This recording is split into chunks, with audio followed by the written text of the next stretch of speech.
ધોરાજી નગરપાલિકામાં પ્રમુખની વરણી કરાઈ। પ્રથમ પ્રમુખે રાજીનામા આપ્યા બાદ આજે પ્રમુખની વરણી કરવામાં આવી। નગરપાલિકામાં ભાજપ દ્વારા સંગીતાબેન બારોટને પ્રમુખ બનાવવામાં આવ્યા। પૂર્વ પ્રમુખના દારૂ સાથેના સોશિયલ મીડિયામાં વાયરલ થતા ચર્ચામાં આવે છે। ત્યારે નગરપાલિકાનું પ્રમુખ પ્રથમ 13 જ દિવસમાં રાજીનામું આપ્યું હતું। ધોરાજી નગરપાલિકામાં પ્રમુખની વરણી પ્રથમ પ્રમુખે રાજીનામું આપ્યા બાદ આજે પ્રમુખની વરણી કરાઈ। નગરપાલિકામાં ભાજપ દ્વારા સંગીતાબેન બારોટને પ્રમુખ બનાવવામાં આવ્યા હતા। પૂર્વ પ્રમુખના દારૂ સાથેનું સોશિયલ મીડિયામાં વિડીયો વાયરલ થતા ચર્ચામાં આવ્યા હતા।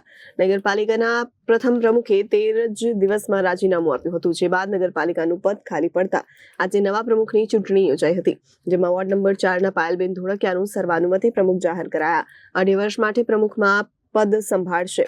આપણા ભારતના વડાપ્રધાન શ્રી નરેન્દ્ર મોદી સાહેબ, આપણા મુખ્યમંત્રી શ્રી ભૂપેન્દ્ર પટેલ સાહેબ, આપણા સાંસદ સભ્ય શ્રી ડોક્ટર મનસુખભાઈ માંડવિયા સાહેબ, આપણા ધારાસભ્ય શ્રી મહેન્દ્રભાઈ પાડલિયા સાહેબ, હું બધાનો ખૂબ ખૂબ આભાર માનું છું અને ખાસ કરીને ભારતીય જનતા પાર્ટીનો આભાર માનું છું કે એમને મને પ્રમુખ તરીકેની જવાબદારી આપી। સૌનો સાથ, સૌનો વિકાસ, સૌના પ્રયાસ થકી આવનારા દિવસોમાં ધોરાજી શહેર માટે કામો કરીશું। તમારી પાસે જવાબદારી મૂકી અને જે વિશ્વાસ રાખીને પ્રમુખ બનાવવામાં આવ્યા, શું તમે ધોરાજીમાં શું કર્યું? ખાસ કરીને તો અત્યારે જે પાણીનો પ્રશ્ન છે જલ્દીમાં જલ્દી વહેલી તકે સોલ્વ થાય એમ અમે પ્રયાસ કરશું ને હાલના જે ચાલુ કામ છે એ અમે જલ્દીમાં જલ્દી પૂરા થાય એવા પ્રયત્ન કરશું।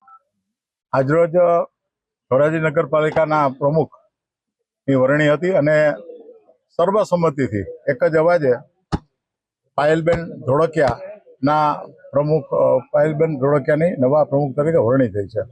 અને આ તકે ભારતીય જનતા પાર્ટીના ધોરાજી શહેર, ધોરાજીના બધા જ નગરસેવકો અને આખા વિસ્તારના તમામ કાર્યકર્તાઓ વતી હું પાયલબેનને ખૂબ ખૂબ અભિનંદન અને શુભેચ્છા પાઠવું છું। અને હું આશા રાખું છું કે પાયલબેનના નેતૃત્વમાં તમામ 24 ભારતીય જનતા પાર્ટીના નગરસેવકો એક સાથે ટીમથી કામ કરશે। Bureau report Janadesh news, Dhoraji.